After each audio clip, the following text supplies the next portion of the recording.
അഞ്ചരക്കണ്ടി കോളേജിലെ വിദ്യാർത്ഥി നിതിൻ രാജിന്റെ മരണത്തിൽ ഡോക്ടർ റാമിന്റെ അറസ്റ്റ് പോലീസ് നടപടിക്രമങ്ങൾ പാലിച്ചു തന്നെയാണ് മുന്നോട്ടു പോയതെന്ന് മന്ത്രി റോജി എം ജോൺ.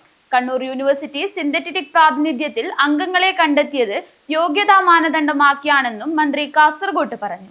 ഏതെങ്കിലും ജില്ലയ്ക്ക് പ്രാതിനിധ്യമില്ല എന്നതുകൊണ്ട് അവിടുത്തെ പ്രശ്നങ്ങൾ അവഗണിക്കപ്പെടുകയില്ലെന്നും മന്ത്രി റോജി എം ജോൺ കൂട്ടിച്ചേർത്തു.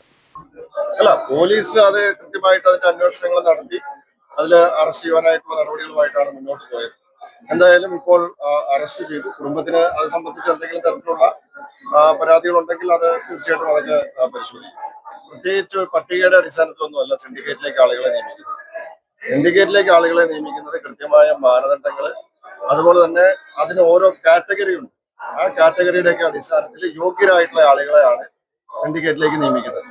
ഇപ്പോൾ അധ്യാപകരുടെ കാറ്റഗറി ഉണ്ട്, അതിനകത്ത് തന്നെ നമുക്ക് വിവിധ പ്രിൻസിപ്പൽമാരുടെ അങ്ങനെ വിവിധ തലങ്ങളിൽ പ്രവർത്തിക്കുന്ന ആളുകളുടെ കാറ്റഗറി അടിസ്ഥാനത്തിലാണ് സിൻഡിക്കേറ്റ് തയ്യാറാക്കുന്നത്.